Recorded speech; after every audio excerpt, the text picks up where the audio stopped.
Okay. Christian, your hand is still up. You want to say something?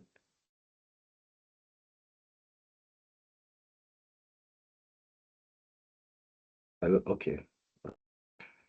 So now you can see the diagram, the graph on my screen. It shows you the product development life cycle. Remember in the last class we talked about the types of product managers and the product. We just briefed through the product life cycle. And I promised that in our next class, I was going to take some of my time to explain this before going to the next topic that we have. So this graph is an overview of a product life cycle. Every product has 5 stages in its life, what we call its life cycle or in its lifetime. We have the initial stage, which is the development stage. This is where the product is being conceived. The idea for the product is being conceived. Those processes we talked about, ideation and discovery. So there you've already discovered a market opportunity, a need that people have. Probably you notice, if we should stick with the example that we started with from the beginning of this course, where we mentioned the scenario of students needing affordable housing around campus. So that's a problem that we discovered hypothetically or in our simulation. We discovered that students have a problem. Actually, it's a real need. Till today, that problem is still there. I remember the time I built it. Okay, let me not get into that. But it's a real need till today. Like every campus, there is that problem of students trying to find affordable accommodation around campus. So that stage of discovering the opportunity, working on it to validate it. Remember, as a product manager, you don't just jump on an idea. You try to validate it. Is this thing worth building? This problem that you've observed and said that people have, do they really have it, or is it just an assumption? Okay. So do they really have this problem? Isn't why you're welcome. Do they really have this problem, or is it just an assumption? So that stage of validating the idea, then you now went eventually, after you've proven that, okay, yes, this thing is a real problem, students really have, and this solution is going to be used by them. Hence, we have a chance of monetizing it. And since it's a real need they have, we can convert those users to paying customers. You've also spotted you've clarified your business model and everything, although that is on the business side. This only really concerns the product manager. But when the business team clarifies the business model, it's also be good for you to have knowledge of that as a product manager. Remember I said product management cuts across 3 pillars, which is user experience or customer experience, tech, and business. So having knowledge about the business model or the model that the business have chosen to run with gives you helps your creative insights in developing product features or features in your products that will benefit both your users and the business. Okay. So now, at this stage, you've developed your product. Then the next stage is the introduction. Now, the results of what you did in the development stage is that you created what we call an MVP. MVP stands for minimum viable product. Minimum viable product. It is the earliest version of your product that works, but it is not the full potential of what your product can be, but it works. It meets that need that you have set out to satisfy for your users. It can solve that problem that you want to solve for your users. So I think we also mentioned when we're talking about future prioritization, we explained how you could actually decide to build some certain features now and leave the others for later. So in that kind of scenario whereby you choose some simple, because we did our prioritization based on simple things we could do with the current resources we have in our simulated product team of trying to build a app for students to find affordable housing on campus. Please take very good note of that simulation, because I'm going to be referring to it throughout this course. That's what I'm going to be using as our North Star, basically, as I'm going to explain concepts in product management, because that is a very clear example of real life scenarios you will meet out there as a product manager when working with development teams. You are faced with a problem, you're asked to build a solution for it, and everything that is involved in managing that process all revolves around that idea that you are working with from the very start. So that minimum value, in this case now, rather than using our simulation, let me use one that is well known to everybody. Let's say I've also mentioned it previously in the course, or at one point or the other. WhatsApp. The WhatsApp you see today, the version of WhatsApp you see today was not the version of WhatsApp that existed the very first day WhatsApp was launched. It was not the version of WhatsApp. What you have today is a very advanced version of WhatsApp that is somewhere here. I believe you can all see my cursor as I move on the screen. WhatsApp is currently in its product life cycle. WhatsApp is currently in its maturity stage. And the version of the product you are using now is very different from the version of the product that WhatsApp was when it was in its introduction stage, or when they launched their MVP. Their MVP was very different from what you have now. The MVP didn't have WhatsApp status that you enjoy today. It didn't have video calls. We didn't even have WhatsApp calls, as the voice calls you have. It didn't have voice notes. It didn't have one's view. It didn't have, there are some privacy features they've even included now. You can't screenshot someone's profile picture. You can't download it. In the earliest days, you couldn't download people's profile picture. It didn't have any of that. There was no even bio. You couldn't add a bio name to it. In fact, there was nothing like WhatsApp Business. So all the other feature you see on your WhatsApp app today was not there. But they had a very simple goal, a very simple version of their product, which was the MVP. And the MVP basically was offering a solution which they promised to their users. And what is that? Privacy and text form of communication over the internet. So WhatsApp, the goal of WhatsApp was to help you bypass network providers. It was way cheaper to send text message over the internet than send through SMS. At least in some countries, it's way cheaper. The difference is very clear. Like, although the target market didn't started from Africa, started from America to the USA to be precise. But it has proven very valuable, especially in third world countries where telecommunication cost is on the high side. Right now, we can agree that it's much more cheaper to send text message on WhatsApp than to send via SMS. So the value they were offering is to help to give you privacy, number one. Other social media apps that were existing then, Facebook, MySpace, and the rest, they were kind of invading privacy, where you have to share posts, share pictures of what you're doing and all that. Random people you don't even know can find you, can add you, can even view your posts. They were all public. But on WhatsApp, someone that doesn't have your contact cannot be in your circle, cannot be in your WhatsApp contact list. It was that private. And communication was was like stripped down to just text. So you're basically exchanging text messages, and it's faster. Since then you don't need to you don't need to spend so much money on sending these text messages, if you unlike using a normal service provider like your Glo, MTN, or whatever network provider in any country that they launched. You don't need to go through that just process. So communication was faster and private. So those two things, privacy, fast communication, and text-based communication. So their earliest version, which was the MVP, was basically that.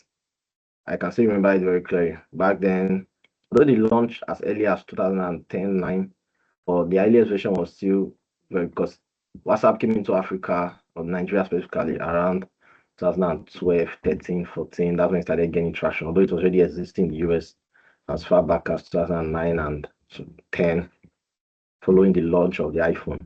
So that was an MVP. All you could do was just text message, see your contacts, and messaging. That's all. It was so plain. so plain, almost like an SMS app. But we never saw any issue with it. In fact, with that MVP, WhatsApp has scaled to what they are today with over 1 billion users all over the world. Nobody complained that, oh, it was too busy, because nobody else saw the vision of the product or what the product could be apart from the founders and developers. They know the kind of features that could be incorporated in WhatsApp, but for that meantime, they knew they had to save resources, save time, and just put out something so minimal that, but it satisfies the basic goal of the product, which is privacy, text messages over the internet, and cutting down telecommunication costs, basically. So, and as long as because it perfectly met those needs for users, that's why their users started scaling. They started having more users. Nobody was saying, oh, it is not having voice call. Nobody knows about that. That's WhatsApp will have that. But they could see the value it was already given to them, and they enjoyed it and used it. So at this introduction stage, what you'll be releasing is what you call your MVP. After you've done your development with that, you created this product, whatever you are releasing to the market or to your users, it's called your MVP. Now, if you go up the graph, you'll find somewhere that says a product market fit. Now, this black arc here, or called a chasm, is basically some kind of difficult times you might face during the product growth. So the beautiful thing about this life cycle map or chart or graph, I'll call it a map, is that it helps your expectation. When you find yourself in certain levels or stages in your product life cycle, and you see some certain things happening, even if it's negative, you won't be surprised. You won't be discouraged. You just see it as just a part of the process. It's like a product that I'm currently managing. It's called I think I've always said, I'll keep saying it anyway. It's my product I'm managing. So I won't get tired of telling you about it. ALN deliveries. Now, when we did our launch, we started with a soft launch. I'll explain what that means later on in the course.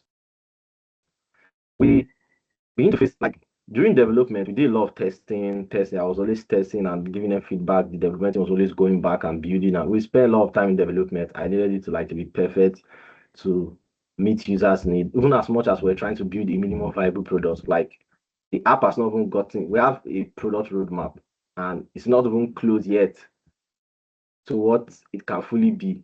But the users are already using the app, enjoying it, enjoying our services, doing deliveries. But we know that there's more to come. Yeah, all right. So we experienced this phase also in the sense that when we did our soft launch, we started having a lot of issues. Things that didn't break during testing started breaking. Like issues that we thought we've actually solved started becoming an issue when real users started using the app. Now, because I'm a product manager, I'm already aware of this. My team, I've equally educated them about how the product lifecycle goes. They were not panicking either, nor stressed out. It was only the CEO that was a little bit stressed, but I had to explain to him that okay, this thing is actually normal. It's expected in the product life cycle that something like this will happen. What this stage serves for us is that it helps us to gain feedback and improve quickly before we start moving to the growth stage. Because you're not going to go to growth stage with bugs in your app and stuff like that. It's this stage that helps you clear those bugs and those things and basically find what works. Now, which leads us to product market fit. Now, in the process of this chaos, the app is breaking, users are complaining, or users start giving feedback. They'll be like, okay, we don't like this, or can you add this? Can you remove this? Oh, I find issue using this so feature. You take, as a product manager, you're taking note of those feedbacks. They are narrating their user experience to you. If a user says, okay, I can't seem to complete the sign up, and you now find out, okay, what is wrong? Why can't you complete sign up? And probably the issue is that they don't really just know they didn't really understand how to go about the process. That tells you something. It tells you that your product is not intuitive. Because sign up process is supposed to be something anybody should be able to do on their own. they're not supposed to need a special support for it. So it tells you that your product is not intuitive enough, or probably there's something complex you did. Let me say in the bid of trying to make your product very secure or secure user accounts and access, you put a very, very strict protocol to the sign up process. Let's say they need to receive code on both their SMS and email. They need to copy that code. They need to verify their face. They need to, I love that. I love that. Yeah, basically created what we call friction for them. So that feedback lets you know what you are doing wrong. Then you can go back and review that process. Okay, what can we, since it's the issue.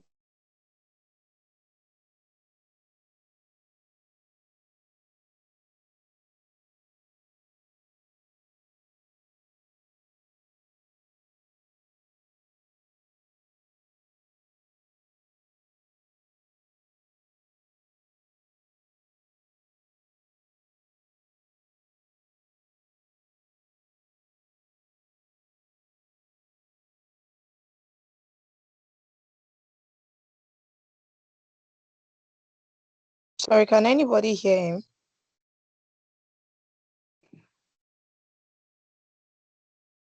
Ezinwa Christian, can you hear him?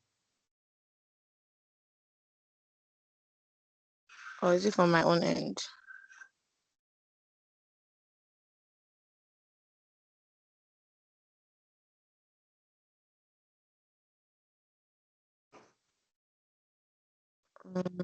Mr. Godsmack, we can't hear you. No, we can't hear him. Yeah, I would get that done. Just thank you.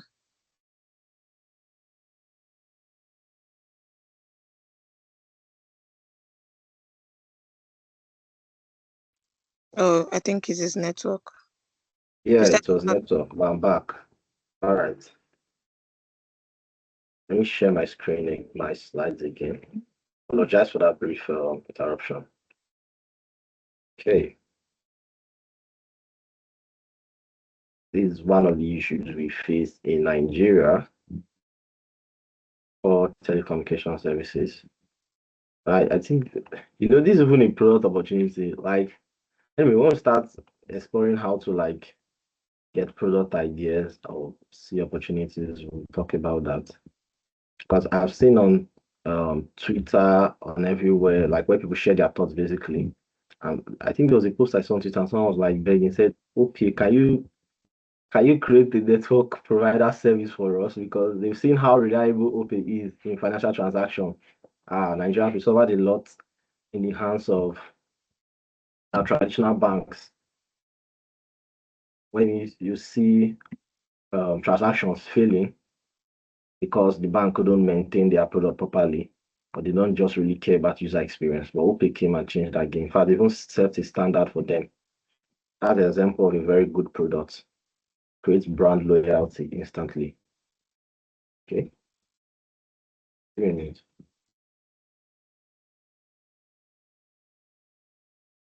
So as a business opportunity for someone to, although there are a lot of startups already trying to provide um, fiber optics internet connection, but you may not understand the gravity of this issue until like you experience what it means to have good internet.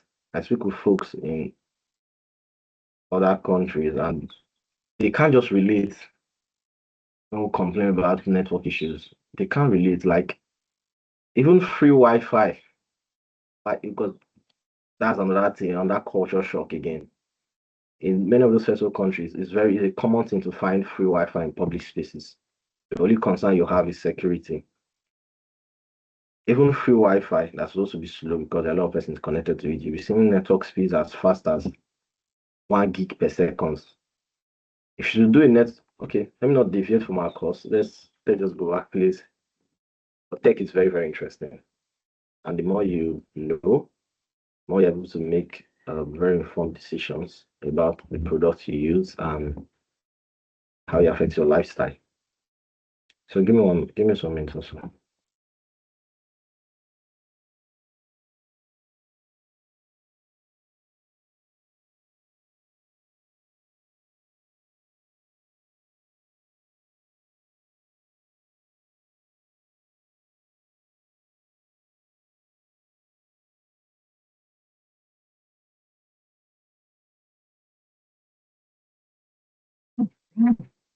All right. So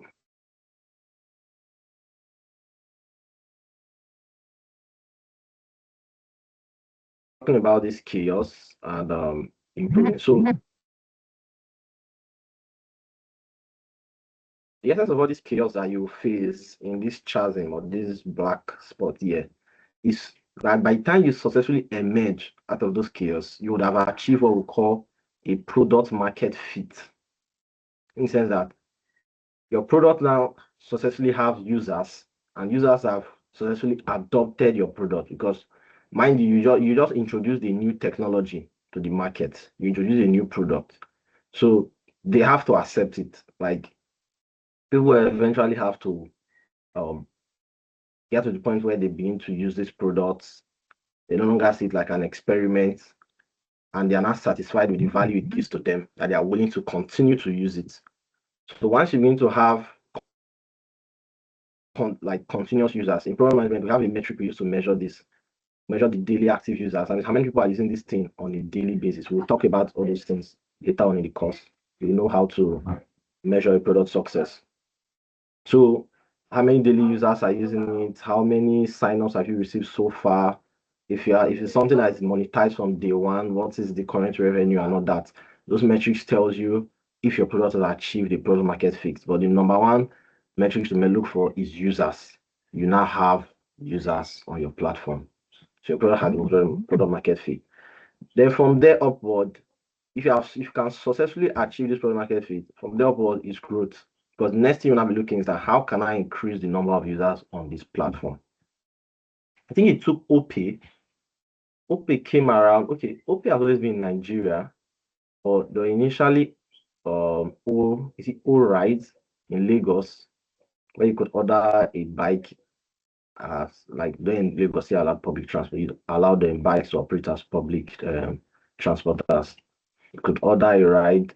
It was during that setback when they lost that opportunity that they had to pivot and focus more on their payment solution. It took them about 3 years to achieve this product market fit.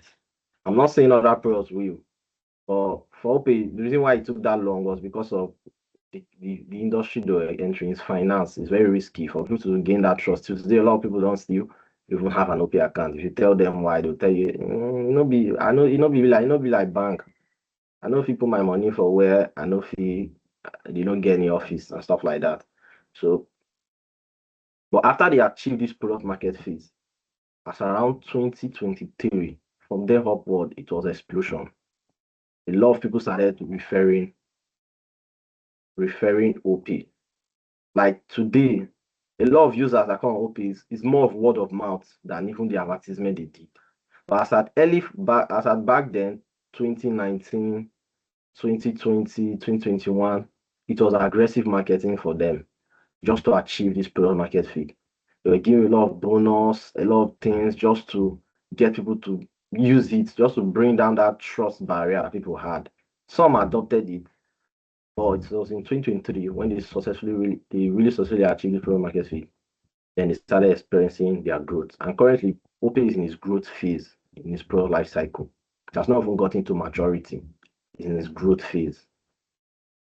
Users keep adopting it every day. In fact, like I said, these days people use OPay not because of an advertisement they saw, because of word of mouth. Their friend told them, it's OPay very fast, especially the speed. Very fast, very reliable.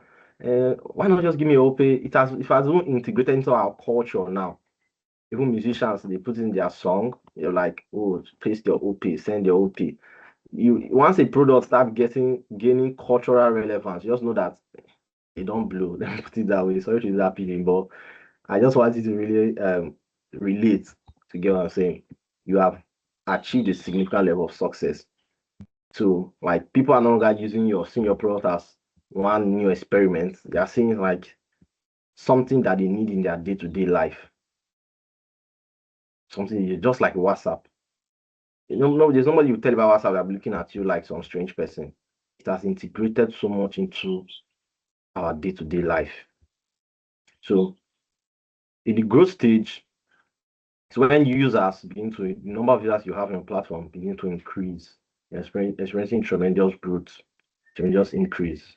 Revenue is increasing, users are increasing, business is going good, everything is going fine. Then you get to the maturity stage. Now, in maturity, this is how we describe maturity basically.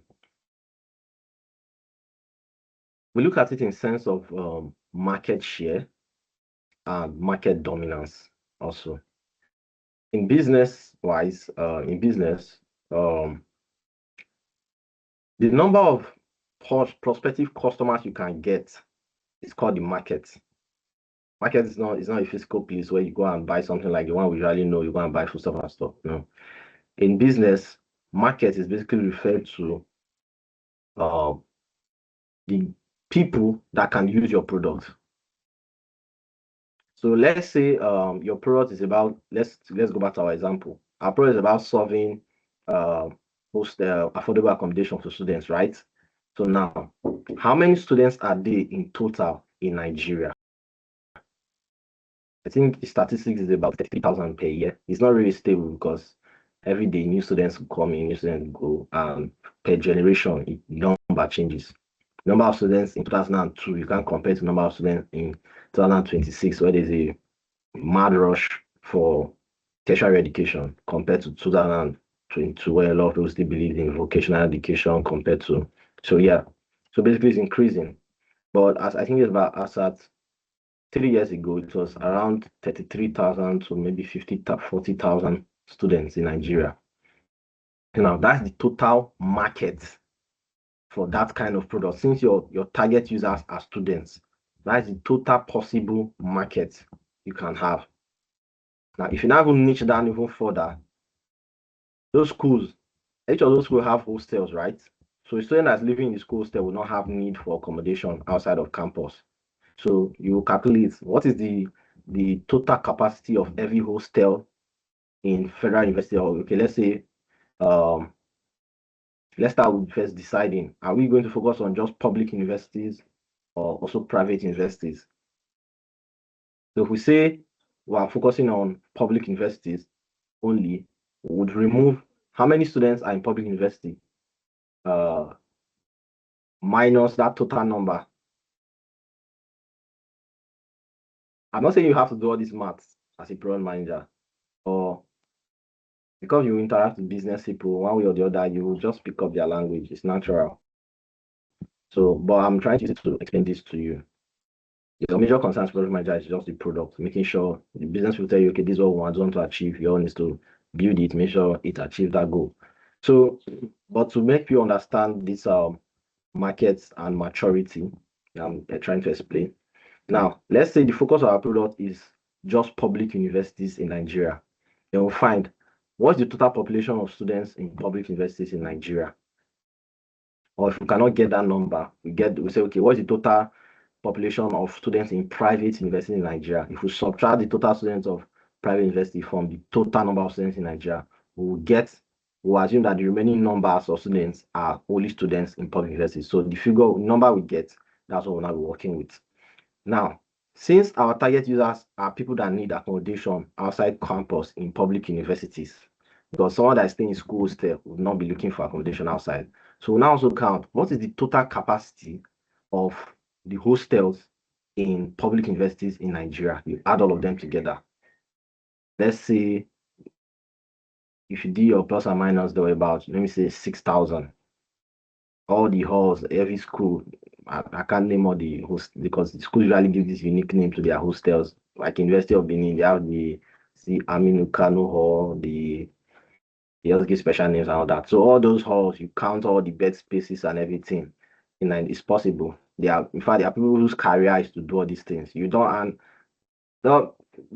mind you, you are not going to do all this maths. So, and also, all this information are publicly available.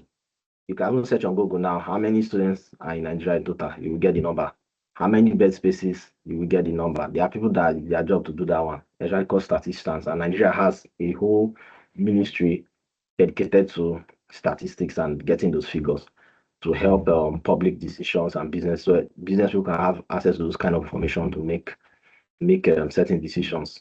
So you get that number, you subtract it out of it. So what you'll be left with will not be only the total number of students that are not in school hostels.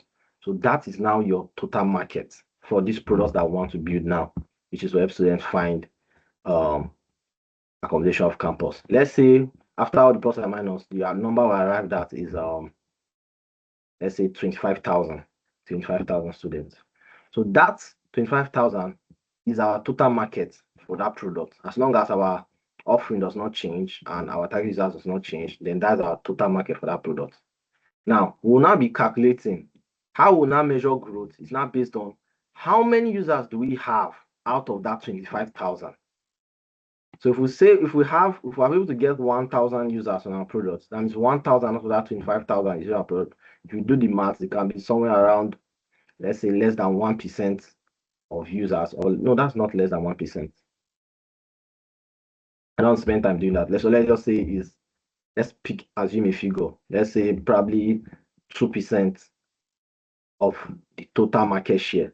So your product currently has 2% of that total market share, which is 25,000 students. You only have 1,000 students using it yet. So that's your share out of the market. So your goal in this growth stage to this maturity stage is to increase your market share. You want to capture as much as possible of that 25 students. In fact, if possible, you want to in that 25,000 students rather, to be using your product. If you can successfully achieve that, although most times it's not it's not realistic in the sense that because you have other competitors in the market. As I say, this maturity stage can be defined based on your market share or your dominance in the market. Now, I'll explain what I mean by dominance.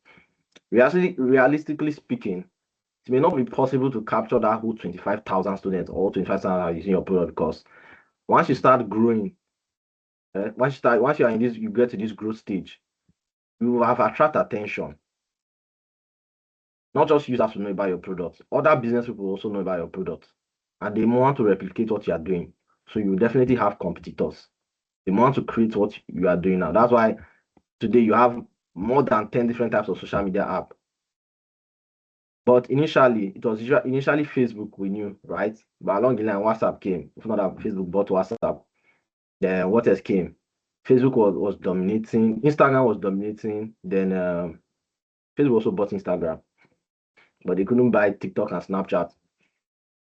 Instagram was dominating in Nigeria. Then all of a sudden, TikTok came. TikTok came along. Now people are using TikTok more. So there was a time when Facebook had the total market share as for Nigeria users, so until TikTok came along and took some of that share. So now the four most dominant apps in social media apps in Nigeria is Facebook, WhatsApp, Instagram, and TikTok. A lot of you use one or two of these apps every day. You visit them every day. So you will likely have competitors. That's why it's kind of unrealistic that you will get the whole of that 25,000 users. That is 100% of the market. But if you're able to get 100% of the market, you have reached maturity, basically. You have gotten all there is to be gotten. You've achieved all there is to be achieved. It's more like in terms of personal ambition. Let's say your goals is to own a house, own a car, get married at so age, have kids at so age, be at. Just imagine you are at the point in life where you've achieved all your goals in life. You are basically made. You are basically successful. You've reached the pinnacle that you want to reach. So it is also for products. If they can successfully gain 100% of the market, which is not most times not 100% possible, then they've achieved maturity. But since that is most times not realistic, what can they do? They can, instead of having that 100%, they can have dominance. Although they may not have 100% of the market, that's your 25,000, because of other competitors that may come up, but they might have the most share in the market.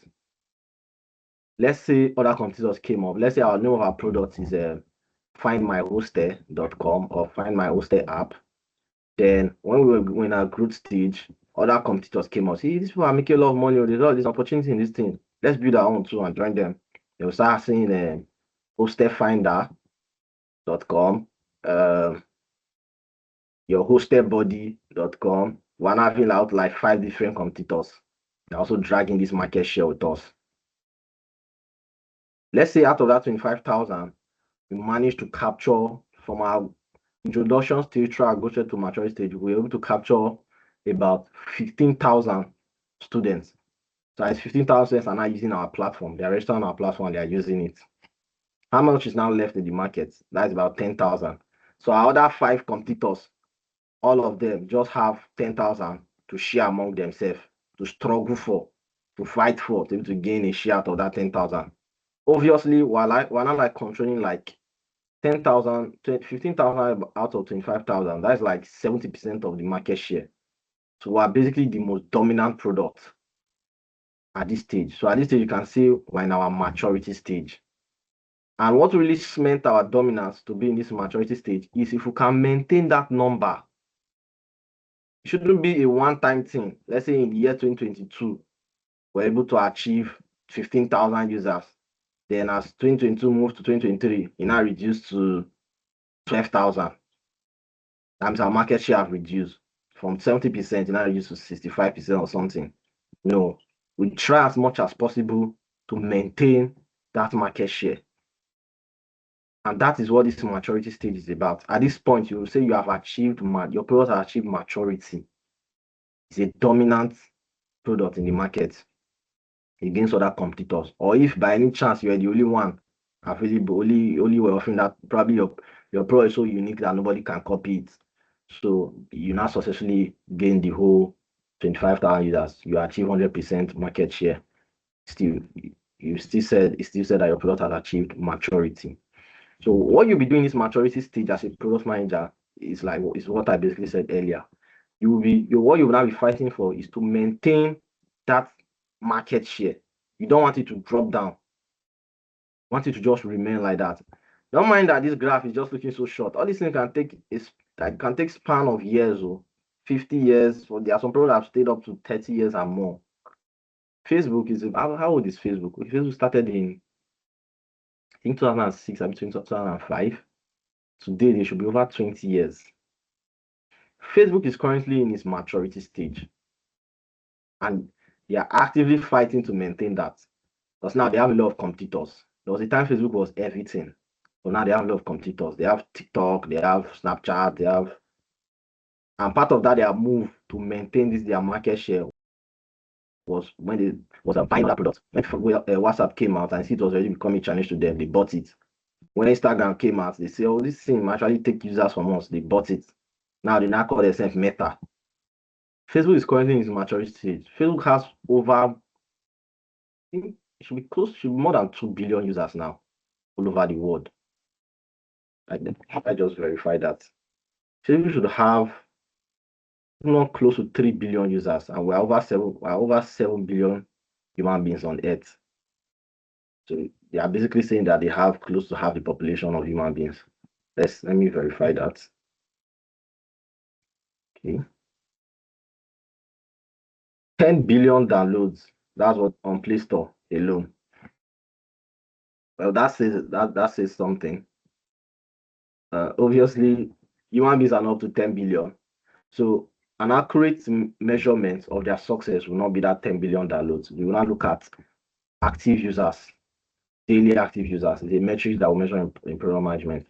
How many daily active users they say? And last I checked, I think they have about 1 billion daily active users. That means every day, up to 1 billion people open their Facebook app and use it. That's success. So they are currently in their maturity stage and they are doing everything to maintain this dominance in this stage, to maintain their market share, not to go down. If not, if the product manager in Facebook had not put in that effort, and honestly, Facebook has not just one product manager, they have several product managers. I'll explain to you later on why it's possible a product can have several product managers. Facebook is doing everything possible to maintain their dominance in their maturity stage. If they have not been making that effort, Facebook would have gone out of existence a long time ago. Other social media would have wiped them out. You say, just wait, BlackBerry Messenger has gone out of existence. There was one time like that we're using one app called Facebook. Just where you also say the same thing for BlackBerry Messenger. There was one time we're using one app called Like people that lived in 2009, 2008, 2010 in the BlackBerry Messenger craze, that era. If you have told them then that, obviously we're all there, but if you have told us then And that also BlackBerry to Messenger, go, you said, we use. And Christian, you're also trying to to say go. something. Yeah. Trying to Okay, to say go, to go. also Oh, your to mic go. was faint, so I couldn't hear you clearly. Okay, to go. Yes, to go also. Yeah, thank you for mentioning that. To go also. If they have told us then that those apps will not be using them in 2026, in fact, 2026 is too far. Those things died as far back as 2014. They have told us we'll not be using those things in 2015, 2016. We wouldn't have believed. We would have not argued. How is that possible? These things were widespread. They were trending. They were the dominant market shareholders in terms of social media products in the country, and not just in the country, especially BlackBerry. To go was a regional thing because it was it was developed by some African youths, I think from I don't know what country, but somewhere in East Africa. So other parts of the world didn't hear about to go, but we in West Africa we heard about to go. It was very popular in Nigeria. But BlackBerry Messenger was a global app because it was being sold along with the BlackBerry product, which is the BlackBerry phone. So it was known everywhere. So if you have told anybody in any part of the world that BlackBerry Messenger would not be existing by 2016, they would have either argued with you, or obviously not believe you, or may even fight you for it. Those ones that were fans of Die Hard, the fanatics in it, fanatics of BlackBerry Messenger. So they would have argued a lot with you. But where is it today?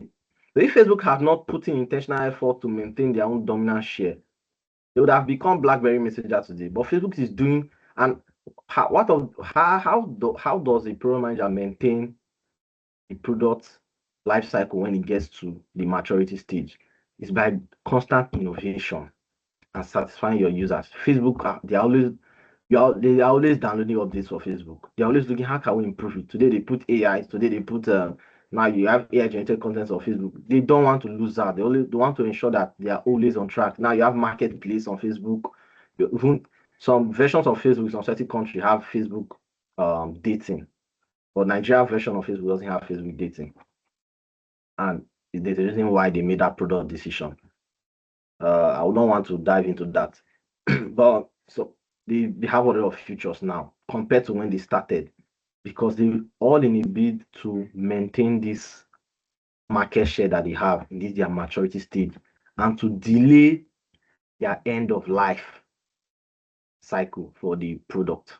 Because no matter how long they keep it, every product, not just even in tech, in any kind of product, whether physical product, whether your consumer product, whether it's your hardware product, will surely meet its end of life. Nothing lasts forever. Nothing lasts forever. But in program management, there's a way to manage that end of life. That's the essence of this pro life cycle. Yeah, you expect it. Just the way every man or woman is going to die someday. You may not be able to avoid it, but you can manage your expectation and manage your life to prepare for that end. Part of it is probably living a very fulfilled life or trying to extend your days or setting a goal, age goal. Say, okay, since we all go one day, I want to go at 80, I want to go at 90, I want to go at 70. And your goal is how to extend your life to that age. So you start doing all the things you need to do, or how to make your life more meaningful before that end comes. So just the same way too in products. This thing helps you manage your expectation. This product life cycle analogy or graph rather helps you manage your expectation. You don't know what's going to come to an end eventually. But once you're in this maturity stage, you want to delay that end from coming by making sure you maintain your market share, stay innovative and all that. So eventually when the product gets to its decline, I will even use some graph will say death, but I choose this one that says decline because okay, obviously there's a point that says end of life, to reach an end. But to get to a point, users will start diminishing. You start losing users little by little. And what causes that is usually new innovation. New innovations usually cause that. Now, for instance, for BlackBerry, why did BlackBerry Messenger die? BlackBerry Messenger died because BlackBerry Messenger depended on the BlackBerry phone for access to its users. It was exclusive to the BlackBerry phone. The whole hype rather behind BlackBerry Messenger was because it was also exclusive to the BlackBerry phone. You could only use BlackBerry Messenger if you had a BlackBerry phone. So when the BlackBerry phone started dying on the market, BlackBerry Messenger likewise was dying with it. Then also the introduction of Android phones. Android phones now became cheaper to buy thanks to Chinese manufacturers, Technos and the like. They started producing Android phones in mass. Before, you couldn't buy Android phones so cheaply. There were Android phones existing as at then, HTC, Samsung, but you couldn't buy that cheaply. But in Nigeria, it started saturating the market when these Chinese manufacturers entered the industry basically. Started giving us cheaper alternatives like Techno and Alcatel. That one even died out of the market too. But there was a time there was a brand called Alcatel and the likes. So people started having access to more advanced features of Facebook, better ways you could use Facebook. They could now access what is even called a Facebook Messenger, because that was Facebook's response to BlackBerry Messenger. Remember, it's a competition. What else? WhatsApp came out. A lot of people started having access to WhatsApp. So why should I go and buy a BlackBerry to talk to you? Remember, BlackBerry was only a high-end product. Not everybody could access it, just the way iPhone is. So why should I go and buy a BlackBerry to talk to you when with my Android, I could talk to most of the people I like, most of the people I know? I would have want to use classism. Yeah, classism would be a very good reason also why Android and other social media became a very good alternative. If you could afford to buy a BlackBerry, it means you're in a certain income bracket and your circle will likely be from a certain income bracket. So you're within a certain class in society. Now, people in other class that may not have been certain income bracket admire the lifestyle of people in other income brackets, right? Higher income brackets. So they want to be in those circles, they want to use what they use and all that. So, but they also likewise have their own people within their circle, and those are people they meet every day. Now, when Android came out, those that couldn't afford a BlackBerry could not afford to buy an Android phone, and most people they know around them too could also afford to buy an Android phone, and they all started using WhatsApp. So, if they could not talk to people they like, people they meet, they know every day, what's now the reason why they should want to be on your BlackBerry Messenger when people they know and they like want to talk to, they can now talk to them on WhatsApp? In fact, BlackBerry response to that change in the market was that they now made an Android app. BlackBerry Messenger that was initially exclusive to BlackBerry alone now had an Android app, so that just to try to save the product, because they saw that the attention shifted. There was a massive change. There was a massive shift in the market when Chinese manufacturers started mass producing Android phones and making it very cheap for people to buy. So a lot of people can now access Android high-level apps, no more your Java 2D apps anymore. You can now experience more functionalities on Facebook.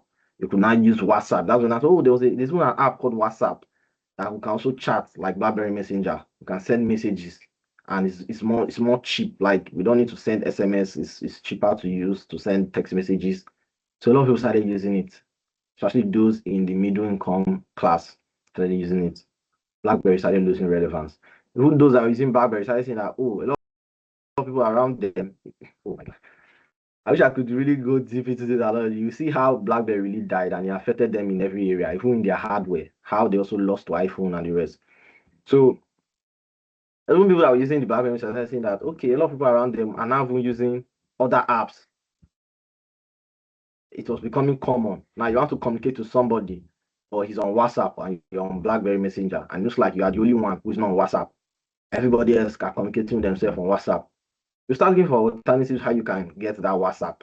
I think he eventually came on BlackBerry, but it was kind of late or so. But people started seeing reasons to now leave their BlackBerry for an Android, and also because BlackBerry didn't evolve and all that. So all those factors led to the death of BlackBerry. It started declining. It started losing users. More people were going to other alternatives. So part of the things that causes this decline is one, innovation. Like I mentioned, Android became a thing.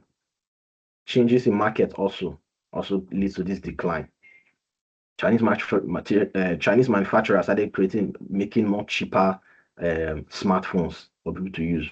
Those are market changes that influenced the decline of BlackBerry also. Innovation also happened, which was the advance of Android, changes in markets, that's the affordability of Android phones and all that. Those changes or those factors affected the life cycle of BlackBerry and brought it to eventually to its end of life. Despite the efforts they made to save it, they tried to turn it to a legacy product, but it was not a product that was built to become a legacy product. So eventually it made its end. So at this point of the end of life, as a wise product manager, one of the things you will do, which I mentioned just now, is try to make that product a legacy product. But that only works best if it's more like what we call an enterprise product, the kind of product. You know what? Let's talk about that later on in the course. So that to save time, I want us to really get into the next topic. We'll see that later on in the course, and I'll explain to you more about legacy products. But I've just realized that for me to explain that, I have to go deep in a lot into some certain concepts and things you're already familiar with. All right. So if you have access to the student portal, this assignment is on the portal. And it's an assignment I would like you to do. A very simple one. We've already gone through the example before, talking about OP. I think I've walked you through how, not in this class, in previous class, I walked you through about how OP, what user problem they are solving, their business goal. So now do the same thing. Don't give me OP again. You can pick something else. You can pick WhatsApp or Dreamia. In fact, I've been talking a lot about WhatsApp. For that reason, don't even use WhatsApp. You can use Dreamia on that app that you like. I've talked a lot about WhatsApp and OP, so more like you're giving me what I've already said.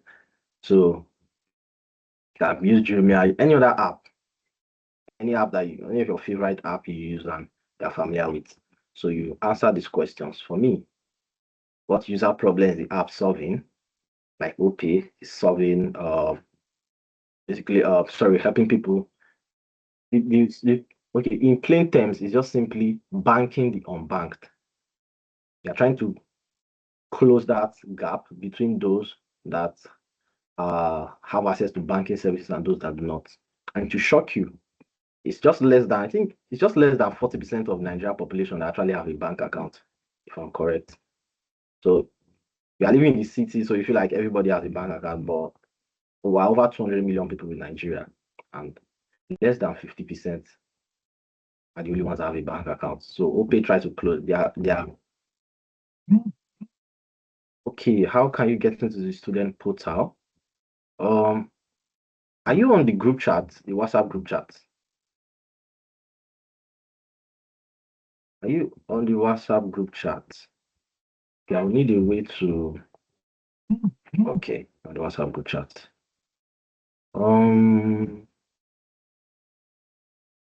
Okay. I don't want you to share it because there's no way I can. I just realized it's quite difficult for me to identify. Okay.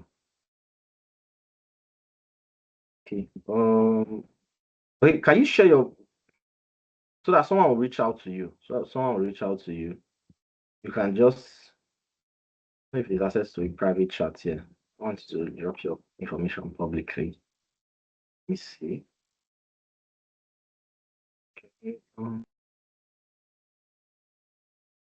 Yeah, I'll drop my number. So just send me the on WhatsApp. Then I would.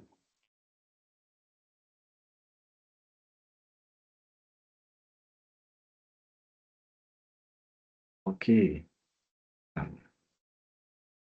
Okay, please, if you can help me just handle this, please, just help me handle this. Oh, it's most preferably someone reach out to you to give you more details about it. All Yeah, right. everything. You can speak, please. So everything's on the student portal, Christian. Everything is there. Materials, the slides, the videos, the assignments, and even more resources for you to read up on. So yeah, as P said, just go on the group chat, then message one of the admin. Just look at the contacts. Just look at the contacts on the group. WhatsApp usually highlights who is admin and who is not admin. So you can just send a DM to one of the admins and they'll follow, help you gain access to it. So you answer these questions for me and you submit on the portal. It's part of your cumulative assessment. And eventually determine your graduation. All right, so let's move to the next, what we ought to actually do today, having explained that.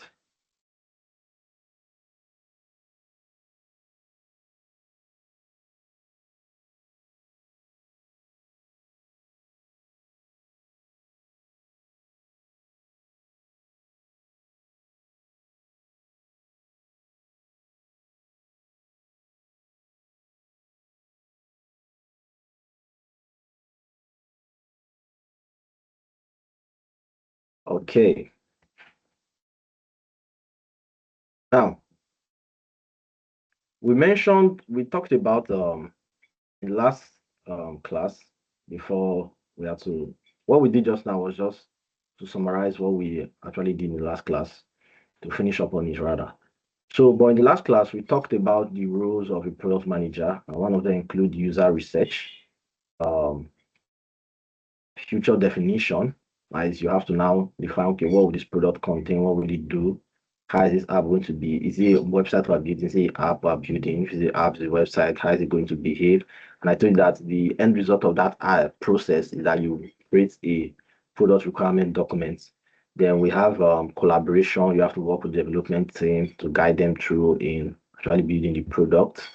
Then you have data analysis and measuring. And let me not say data analysis, but data metrics. Let me put it that way. So because sometimes you do some little bit of instant. Let me leave that. We'll get to that to explain that.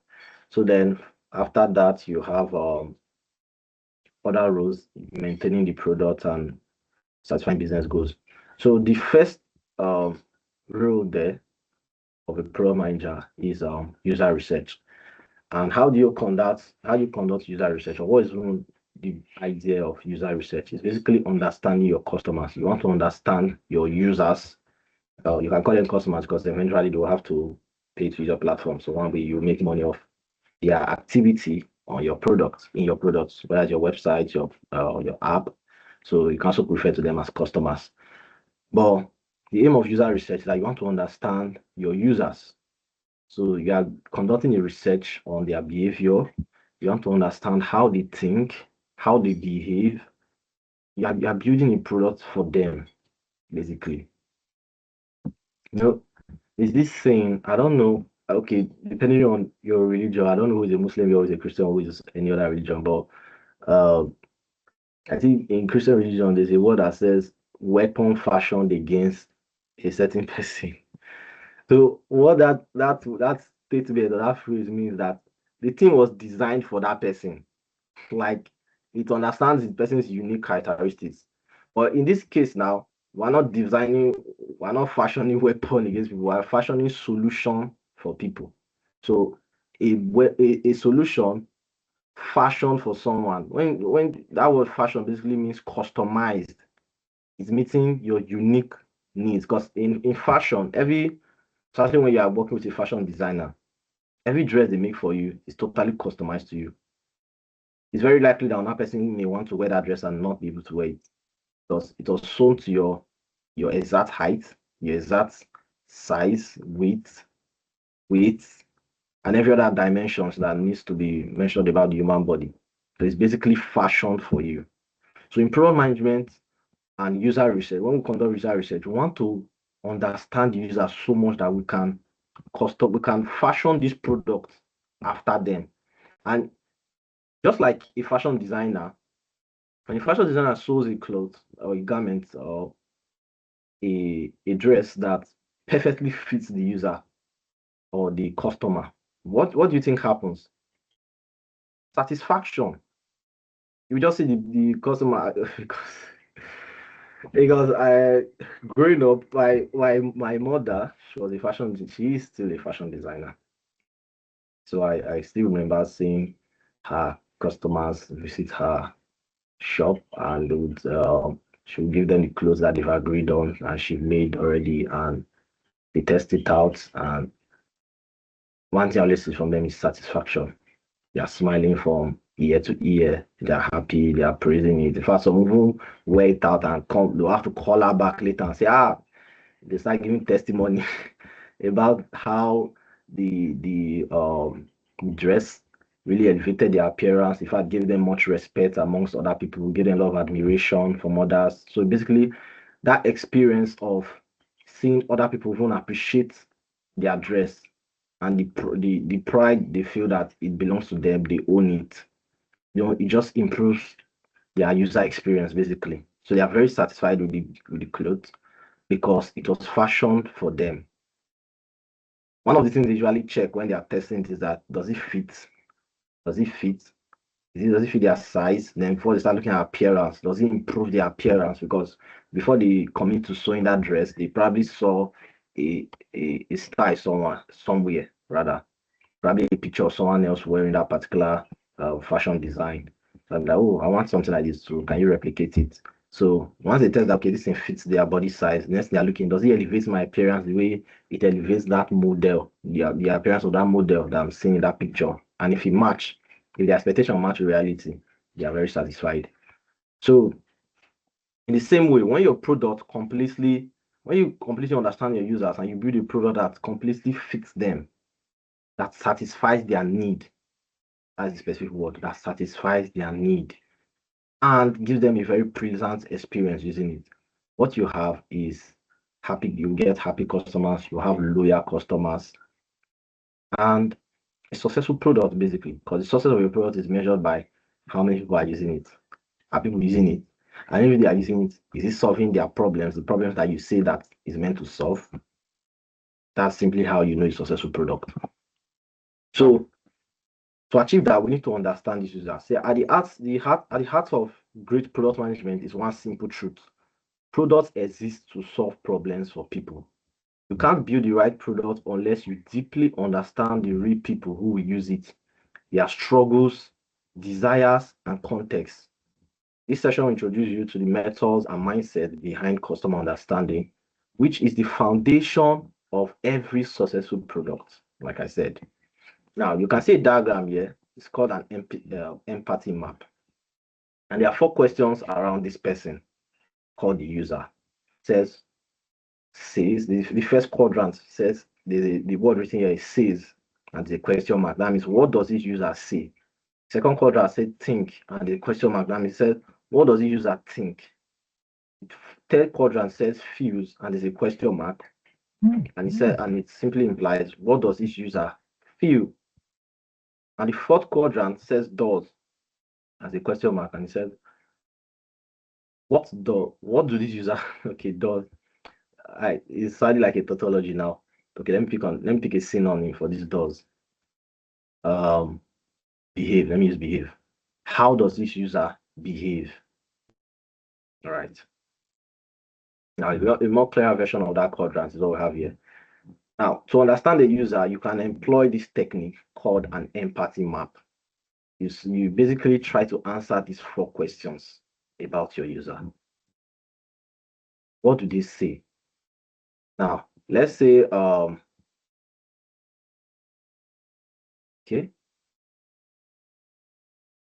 Now, this is a image for just an example, but doesn't have much context to it. But it basically just shows examples of how what the user could say, they think, or feel, or do. So for this user here, the context is not clear, but what are they saying? Probably in this case, these are saying counting laundry is tiring.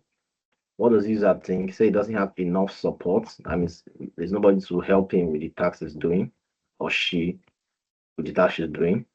So feel. So what do they feel? They feel a hidden burnout, that is fatigue. They are usually happy, tired, exhausted. And what do they do? So they lift heavy items. Okay. Now, if I want to adopt this to, I want to adopt this to our simulation that we're already working with, which is helping students find affordable accommodation around campus. And I'm conducting a user research, and I'm employing this empathy map as a technique to understand my user. Now, I have to answer these 4 questions for my user. Now, in real life scenario, I'm not going to be answering it for just one person. I'm going to be using research methods, which we will explore as we go forward now. Several research methods. It can be survey, it can be one-on-one interviews, but I'm going to be basically asking more than one person these questions. Some you can answer them by asking direct questions. Some you have to answer them by observing your user, not just asking them to speak. You have to observe how they behave. Actually, this do. All right. So let's say our target users now are students, right? For our simulation, we are trying to help them find affordable housing around campus. So just going to want to ask you, what are they saying basically? You can start with an interview. You see the campus environment, or let's say you're already in the campus environment, are already familiar with it. Let's say probably even a student.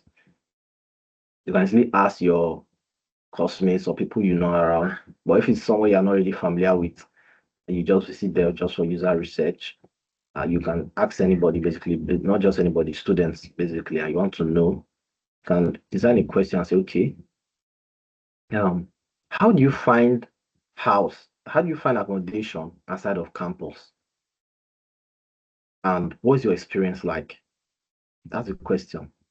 And you can answer and said, oh, we have to probably for once from some students, they say, oh, I have to walk around the whole neighborhood, as neighborhood that is close to campus.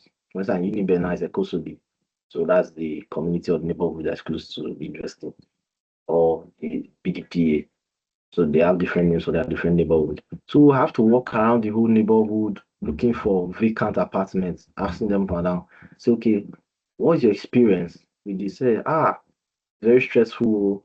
After because of classes and everything, I have to wait till after I'm done with classes, and that's usually in the afternoon. So therefore, that means I'm usually working under the sun doing that. Because let's say class ends by 1 p.m. Obviously you don't have to go. You can't go at night knocking on people's houses. So I have to go in the afternoon and meet them and need to walk from door to door and asking them, oh, is there a vacancy? Is there a vacancy? Yes, there a vacancy? Stuff like that. So that's what they are saying. Now, what uh what do they think? What do they think? Some might tell you, I wish there's a better way you can just do this. I wish there's a way landlords can just let us know when they have vacancies so that I don't have to trek about asking from door to door. How is there just a way I can just know to avoid that trekking? That's thinking. How do they feel? They are going to mention it. Why do I try to answer this? Say, oh, they feel it's very stressful, working under the sun. So it feels very, very stressful to go through that process. So basically, trying to find the accommodation at a campus is a stressful exercise for them, something that causes them stress. So some may even dread it. Some may even dread it. So I'll tell you, the last time I looked for a house, it was very difficult. So that's why this house I am now. Even the landlord increase the rent. Uh, I will have to still stay and find a way to, because to look for another one is so stressful. So basically, you're telling how they feel. They feel stressed going about it. Now, what do they do? Now, this what they do can carry several contexts and that way, or they can be several responses to this. One can say that they walk around to look for houses, just like we mentioned earlier. What are they saying? Uh, okay, it's best that you even observe their behavior than asking them directly in this when you're trying to answer this do. But you can also ask But observation can also answer it for you too. You can observe how do they look for houses here. If you can really if it's something that you can do without asking them questions.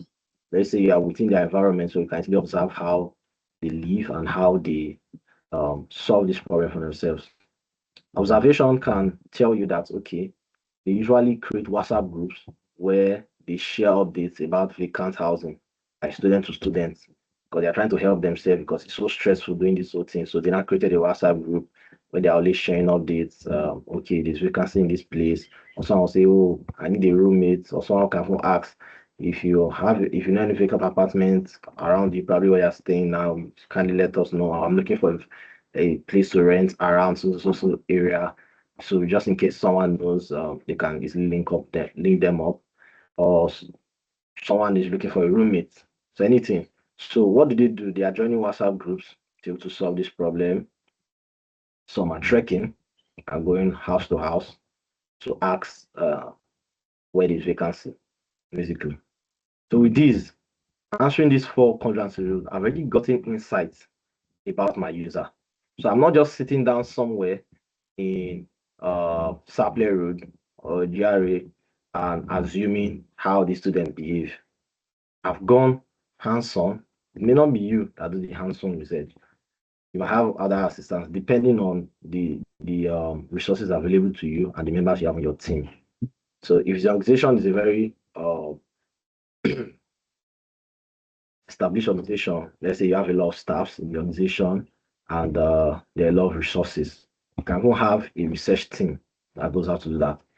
But some cases may not be like that. Let's say it's a startup and you're working with them, you may be you that have to go hands-on to conduct the research.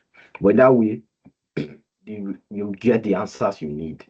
So your development team, you guys are not just sitting in one comfortable office and assuming. Say, we want to build something for students. Let's assume. So what do they want? We believe that students need something that can connect them and help them find hostels, accommodation, and comfort. That's just an assumption. That's just an assumption. Have you spoken with the students? Did they confirm that need to you? And how well do you understand that need? Because you can just sit in your office and say, okay, we know that students need accommodation, affordable accommodation around campus. So you know what? I'm going to build a kind of a LinkedIn. Is anybody familiar with LinkedIn here? It's a social media app also, like your Facebook and the rest. Okay. All right. So you know what? We're going to build like a kind of a LinkedIn. All right. Thank you very much, Kristen. So we're going to build something. Yes, LinkedIn profile. So I'm going to build something like, yes, it's LinkedIn profile. Basically, LinkedIn is the name of the app whereby what you have, your profile there is called a LinkedIn profile. So yeah, you're correct. Exactly. So it's usually for job professionals. So in this case now, you want to build a link. You just in the office and say, you know what, how I'm going to solve this problem is that we're going to build a LinkedIn for connecting landlords and students together. You know, they're going to love it. They're going to need it. Now you're having two users now, students and landlord. That's what that basically means. Because not only students now are going to be your users, landlords are going to also be your users because they need to join your platform. Have you spoken with the students? Have you spoken with the landlord? Is this something the landlords will be interested to even join in? For instance, some landlords don't handle the process of renting out their property. They usually have probably a caretaker. Sometimes they leave that responsibility to the caretaker, or they just assign it, or some even give it to a lawyer, or some just give that responsibility to a real estate agent to do. So is this something that even because the landlords are now part of your users? Is this something that they'll be interested in joining? Or you're in Sapler Road, assuming that that's what they will need. That's what you want to build. You have never spoken to any landlord before to understand their own special needs. Yes, you know that they need tenants and they'll appreciate something that will help them get tenants faster. But how deep do you understand that need that they have? For instance, it might be good we've already exposed some very possible scenarios that could lead to the failure of that product. For instance, some landlords don't like to handle the rental process of their property by themselves. They don't have that time. Some may not even be living in the location where their property is. It might be based on that state. So you're not telling that such a person to come and be on your LinkedIn for houses and be manually updating it. And when he has vacancy, you will not check, oh, is there vacancy? You will not come to it and now update it. So I have one vacant apartment here. Same goes for the students. Have you spoken to them? What do they like? What do they like to use? A lot of persons don't even know about LinkedIn. So if you are building something that looks like LinkedIn, if you are building something very strict, something very professional looking, is that something that fits their style? Most students, they are used to WhatsApp kind of interface and TikTok and all that, and you're not giving them something that's looking so strict and boring. It didn't be something that, because that alone is a reason for some person not to use your app. It's part of the user experience. If it's not giving them the same vibe that they are getting from some products they're already familiar with, it's enough reason for some person not to use your app. They may not understand why. They'll just see that it doesn't rhyme with them. And they're saying, why you know using this thing? I don't really know. To be honest, they don't even know. So, but as a program manager, you should be able to observe their behavior, how they feel, you should be able to understand how they feel, how they think, and how they behave. If you should observe how they behave, you see that part of their lifestyle includes using certain social media apps that are tuned so much to what they are familiar with. It may not even be social media. Let's say those ones that usually trek to go and look for the houses, they rely on Google Maps to give them direction. They are already used to that interface. They love it. They understand it. So a part of them may be subconsciously expecting that another product that will do that thing better should have a feature that can easily guide them to the location. So if you fail to do your research well to understand how your target user behave, which are the students, you may miss out on that insight. Instead, you want to build something like LinkedIn, where they have to send the request send the collection request to the landlord first. It's now to the landlord to use his discretion whether to reveal the address of his house or not. Or you just give them a big address. Come to 25 Market Road, back of Ongiavo Street. Give them one vague address that they can't even find on the map. That's already difficulty. And some landlords that oh my God. We are all very aware that in Nigeria, that landlords, being a landlord is a title that's kind of like puts you, what word would I use? I don't want to sound too harsh. Kind of puts you on top of those that need your service. Why I put it like that? Because in certain countries, as a landlord, doesn't make you kind of like a lord over your tenant or something like that. In some countries, it's the reverse. So, but let's leave that. So they know that the landlord is not someone they can approach and start calling all the time. Say, oh, I didn't get the address. He might just shout on them. Don't disturb me. You can't find it. Go away. So yeah, it's exposing a lot of problems that could arise from just sitting in your office and assuming your solution. But understanding your users so deeply by using this empathy map, if you can successfully answer this question, you have a deep insight on what they need. Because now you understand how they feel. So your product should be able to remove that stress for them. So if they're using your product, they should be able to testify that, oh, they've gotten relief from that stress that they're complaining about. So now they don't need to work on that or anything. They can just from their class, wherever they are, search available apartments and book for it. Now you understand how they think. The one that's checking on some might say, oh, I don't want to spend money on agent fee. That's their thinking, and that's why they are trekking. They rather go and look for it by themselves. Now you understand how they think. You don't know. All right. So for the sake of time, let's go forward. Now, by the time you successfully understand your users, what you would have done is that you are making, let's replace this human here with user-centered products. because that's the core of product management. For a UI/UX designer, to be human-centered design, because part of what you do in product management is also crafting that user experience that will direct the designer on how to actually design the UI to fit your users, because your UI is your interface between your product and your users. So you also pay a lot of attention to that as a product manager. So basically, you are building empathy for your users. Empathy is different from sympathy. Sympathy is basically pity. You pity someone. Oh, this thing feels so bad. This thing. But empathy is that you are understanding what someone is going through, or how they feel. It's more of understanding. It's an ability that every human being has, but it's not sharp in everybody. Not everybody have such deep empathy. But as a product manager, you are basically empathizing with your users. All right.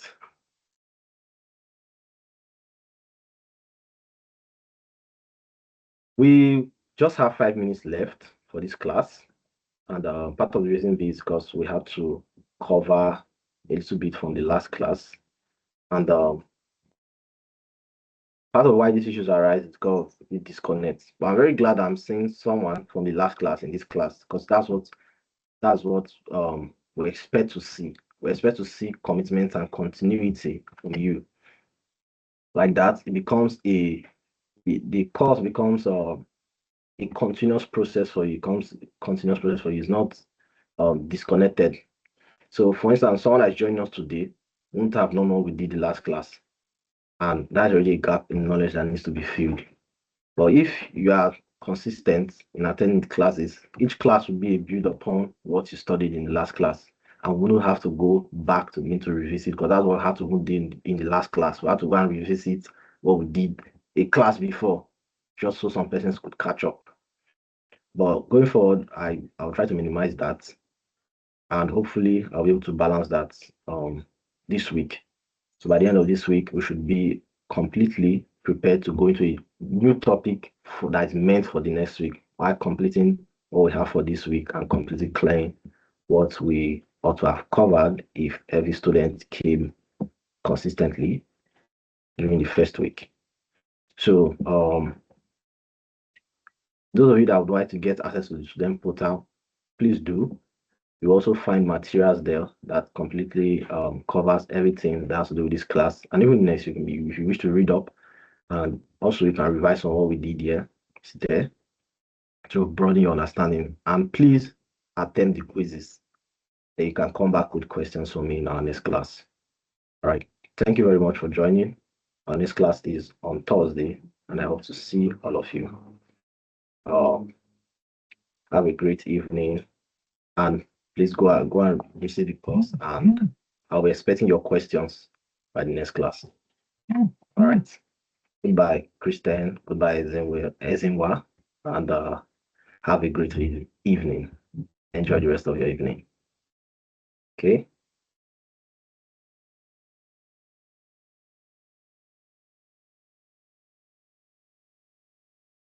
Peace. Are you there? Hello, Peace. Are you